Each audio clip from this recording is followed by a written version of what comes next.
Newsy news.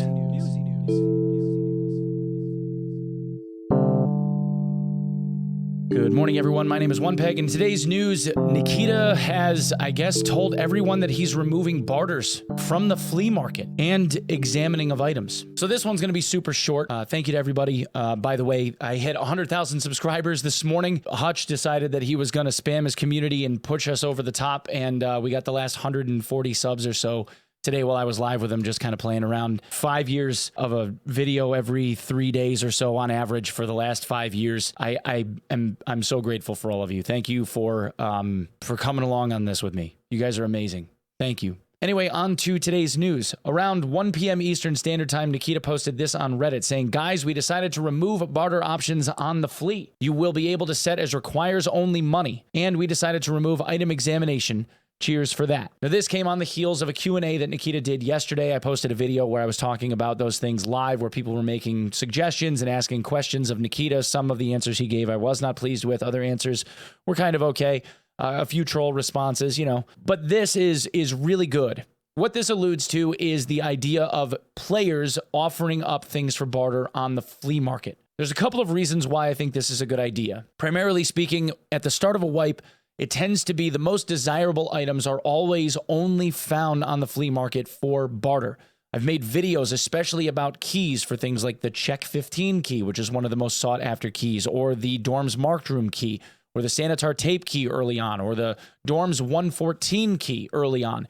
All of those keys, the quest-related ones, especially ones on Lighthouse, for instance, for the first 2 to 3 weeks of a wipe cycle, are only ever found on the flea market as barter trades, usually forcing the player to have to barter down in order to be able to get something, meaning that you would have to have a much more desirable item and trade down for something that you needed to complete a task. Aside from that, the only other time that you typically saw items being bartered for other items was for RMT purposes. People that were either trying to scam items from other folks or people that were trying to set up little privatized trades where you could trade away an item of lesser value for one of more value and just kind of eat the ruble fee, but you got the item that you wanted to get, and in most cases that came with a backer of somebody paying some extra money in order to be able to make that transaction happen through one of these secondary websites. Through this method, BSG has an awful lot more control over how the economic, impact of all of these items is. There is basically a CSV spreadsheet, a comma separated value sheet spreadsheet that you could, if you had access to it, be able to read in Excel that shows every single item in the game and what the base value of each one of those items is.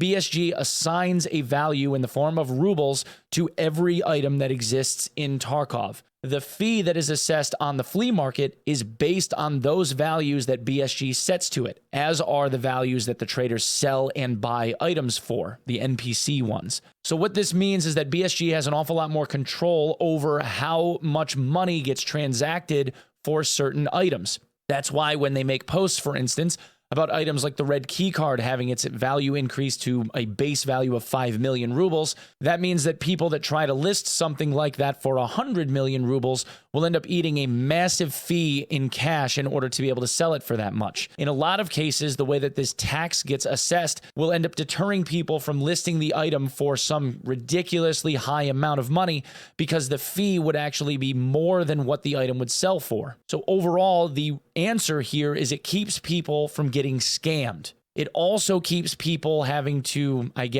deal in money so that no one can gatekeep certain things like keys. All you would have to do is watch the flea market hard enough, close enough to be able to buy the items that you're trying to get, and everybody now would deal in cash. I don't really see a downside to this, other than people just trying to make sure that individuals get certain items as they want them to get them. This other piece about item examination, that has to do with the items when they're blacked out and you have to scan them to see what they are. They're completely removing item examination from the game entirely. Not items that have yet to be examined for the flea market. This means all items in the entire game, no more scanning items at all. Now this, as of right now, as the recording of this, has not been implemented yet. In the morning, maybe, or maybe they don't have to do that and it's just a switch that they're going to throw. But it appears as of right now that this isn't enabled yet. 5 minutes before I recorded this, I tried to do a barter trade and it still let me. Once this is enabled, there will still be barter trades available that you can do with the traders, and those will still show up on the flea market listings, but it will only be for the traders. The other listings that are still on the flea that have timers associated with them, they're still going to be there as well. But once those timers run up, you won't be able to have any new listings once this goes into effect. Anyway, guys, that's what I have for this one. Thanks so much for coming by. Thank you for watching this video. Please sub the channel if you would be so kind. We're now over 100,000 subs, so what the hell, might as well go for 1 million, right? Why not? I appreciate all of your eyeballs. Thank you so much. Please come check me out at twitch.tv/Onepeg. I stream every day around 7 to 8 a.m. Eastern Standard Time, and I will see you in the next one. Peace.